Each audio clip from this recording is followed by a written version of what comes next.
Ngayon mga kaibigan, puntahan po natin ito. Ito naman gusto ko lang i-share sa inyo, no?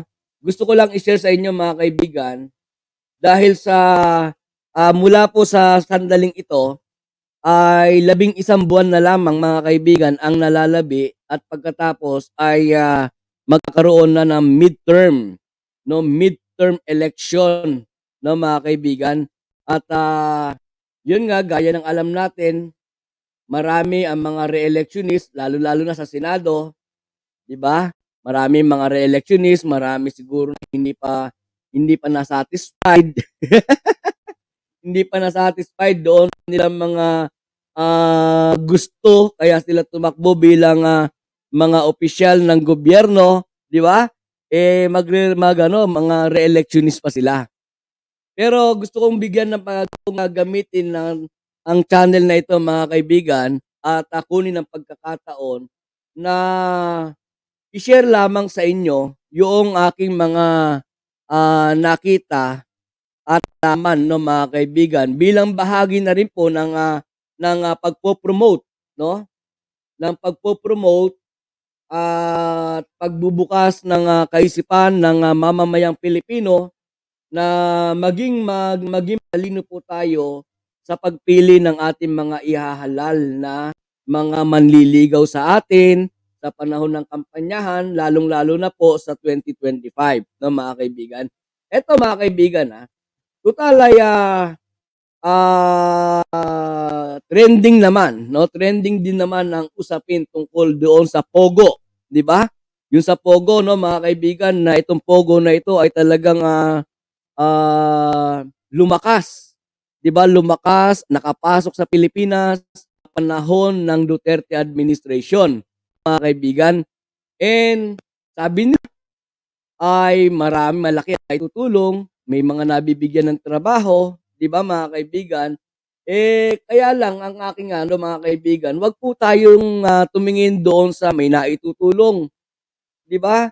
Lalong-lalo na 'yon, nakikita natin na talagang naglilinis ang kasalukuyang administrasyon, 'di ba? Lalong-lalo na pagdating dito sa Pogo. Nakita ninyo ilan na yung mga establisimento ng Pogo na talagang nire-raid at nakikitaan ng mga katiwalian, 'di ba?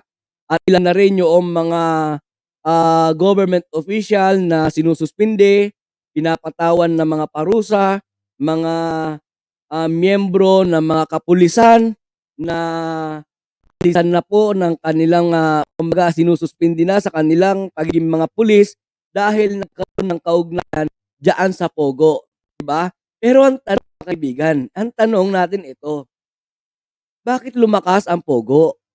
'Di ba? Gaya ng alam natin, nagsimula ito sa panahon ni Duterte administration. Pero bakit nabigyan ng bakit nabigyan ng matatawag ba natin na permit, no? Permit mga kaibigan na mag-operate itong Pogo sa Pilipinas. 'Di ba? At hindi lamang po basta hindi lamang basta simpleng establishmento yung naitatayo ng Pogo.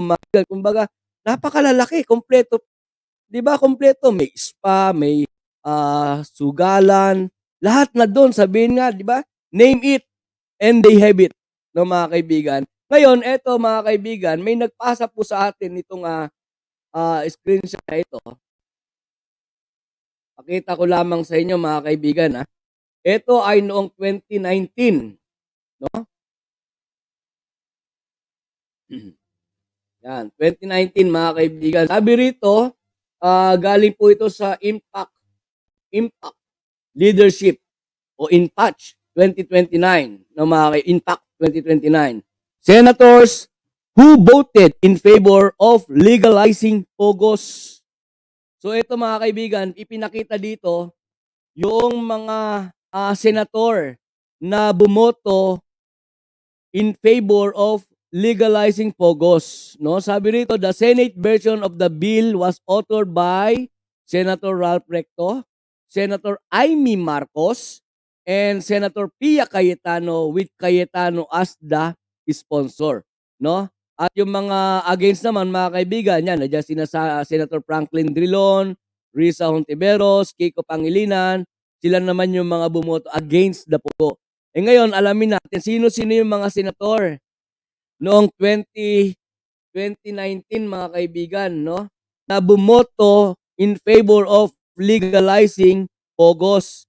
Diba? Ayan, no, mga kaibigan. Diba? Nandiyan si Angara, Binay. Diba, mga kaibigan? Isa-isa natin yan. Lakyan natin. Nandiyan si Angara. Diba? Si Angara, senator pa rin hanggang ngayon, diba? Si Binay. Binay, senator pa rin yan mga kaibigan. Si Cayetano, Pia Cayetano, senator pa rin yan hanggang ngayon mga kaibigan. Natatandaan ninyo yung mga pangalan ng mga senator na yan mga kaibigan ha. Sila yung mga bumoto in favor para ma-legalize yung pogo dyan sa Pilipinas, no mga kaibigan. Sino-sino pa? Eto, De La Rosa. 'Di ba? Hindi nawawala yung De La Rosa dahil sa panahon nga naman ni panahon ni Duterte nung makapasok ang pogo sa Pilipinas, 'di ba? Nandiyan din si Gatchalian, Pimentel. Si Pacquiao, ha? Tapos si Marcos, si Amy Marcos. Isa pa ito, barkada rin, tropa pits din po ni Duterte mga kaibigan, yung caretaker ni Duterte. Ayan, si Go. Diba? Si Bongo. Tapos si Po. Si Recto. And Revilla. Tapos Soto. And Villanueva. Sino pa? Wala na. No? Ayun. Si Subiri. Diba mga kaibigan? So ito yung mga senator. Ito yung mga senator mga kaibigan na bumoto noong 2019 in favor of legalizing pogos. So bakit ko ipinapakita ito mga kaibigan? Dahil mostly sa mga senator na ipinakita natin at binasa natin mga kaibigan, ay karamihan sa kanila ang pagkakaalam ko ay tatakbong muli. 'Di ba mga re-electionist? Halimbawa si De La Rosa, alam ko tatakbo uli yan, 'di ba? Etong si Bongo, no? And si Bongo mga kaibigan, malinaw yan, positive yan, tatakbo yan sa 2025 as midterm, no? Bakit ko nasabi yon?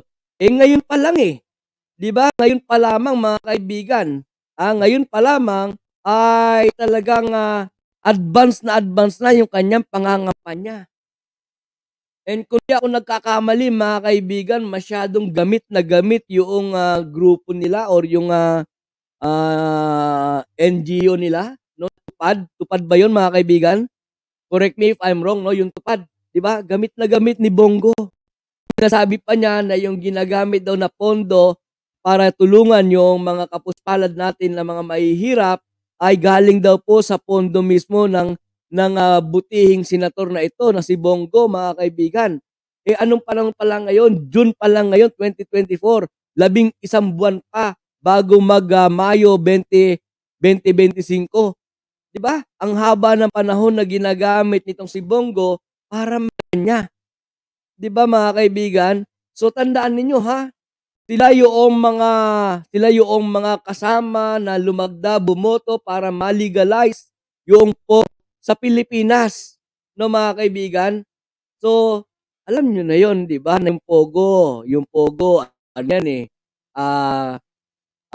kumbaga ay China yan, di ba? So, alam nyo na yung mga pro-China, mga kaibigan.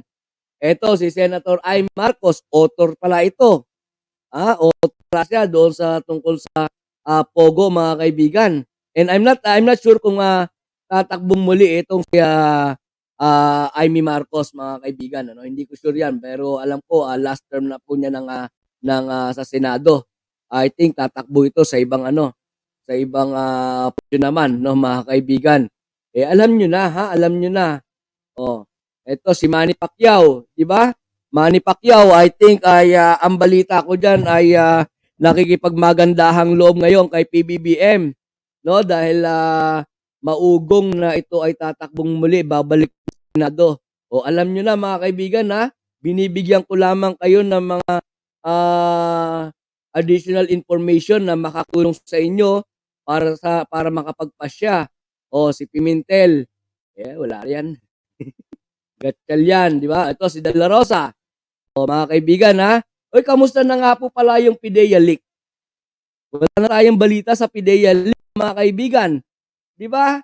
Na normal 'yun. Alam natin lahat 'yun na ginamit lang para lamang idiin ng gusto yung kanilang sinasabi na si PBBM ay talagang nagko-cocaine. 'Di ba? Wala namang kwenta yung PDEA leak na ginanap sa yung sa hearing sa Senado 'di ba? Oh, ginawa niya lang mukhang tanga yung sarili niya, no? Ito si De La Rosa. And bahagi si De La Rosa, mga kaibigan, doon sa mga senator na pumirma in favor of legalizing the POGOs. So alam niyo na 'yan, ha, mga kaibigan, alam niyo na 'yan. Ha? Kapagka itong mga ito ay nakalusot pa, kung halimbawa tatakbo at tatakbong muli sa pagiging senator itong mga 'to, kapagka nakalusot pa ito, mga kaibigan, 'di ba? Siguro masasabi natin na tayo na may diferensya. 'Di ba? Tayo na may diferensya. Parang pinipili natin na na niloko tayo ng mga politiko na ito, no, mga kaibigan. So 'yan, no, mga kaibigan, 'yan lamang yung aking yan lamang yung aking gustong i-share, no, ito nga yung ating ito nga yung ating content sana kanina pero isinama na po natin dito, no? And pagdating naman sa usapin na mga kaibigan, abangan po ninyo, 'di ba, yung usapin tungkol sa pulburon, 'di ba? Ito, mga kaibigan, ito yung mga susunod natin ito yung mga susunod natin na content. Sasabihin ko na sa inyo, no. Meron pa naman ako ilang mga minutes, no. Ito, mga kaibigan, naalala niyo yung pulburonic video? Ma'am Jaya, shout out Ma'am Jaya, Geraldine, Arsena, shout out, Jerome Ricalde, shout out sa inyong lahat. Okay? Naalala niyo yung pulburonic video, mga kaibigan? 'Di ba? Inabangan natin 'yon. Talagang challenge natin sina Maharlika na ilabas ninyo yung pulburonic video. Walang pulburonic video na lumabas. Pero ang lumabas, mga kaibigan, ay yung sex scandal video na di umano ang artista doon, mga kaibigan, ang leading artist doon, mga kaibigan, ay walang iba kundi si Maharlika, kundi si Maharlika mismo, 'di ba? Ngayon, yung sinasabi nila na mayroong mga picture daw ni PBBM na nagpupulburon, mga kaibigan, kabaliktaran. Kabaliktaran.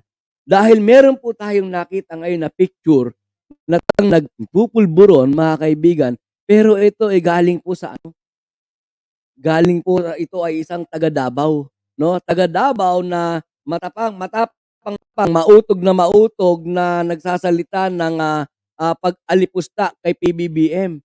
Yan, mga isusunod nating content yan, mga kaibigan, And gusto ko lang ibig ko lang sabihin, mga kaibigan, no, na sa ating paghahanap ng ng mga kasagutan para depensahan ang ating mahal na Pangulo mula doon sa mga putik na ibinabato nila, iba yung nakikita natin, 'di ba? Yung video, ibang video yung lumabas. Yung nagpupulburon daw, di umano si PBBM, iba naman yung nakita natin na talagang nagpupulburon, nagko-cocaine, no, mga kaibigan. Abangan niyo yan. Content natin lahat yan, no, mga kaibigan. Kahit na pa-short live lang tayo, mga kaibigan, dahil sa tayo merong pang-ekonomiya na inaasikaso yung pag-aalaga natin ng bata. And pagdating po sa 15, I think 15, no? 5 days more, ay meron pong additional naman na 4 years old na batang lalaki din ang ipapaalaga din sa atin, no? Sasamantalahin natin yan, mga kaibigan, no? Yung mga pang-ekonomiya natin, diyan natin kinukuha yung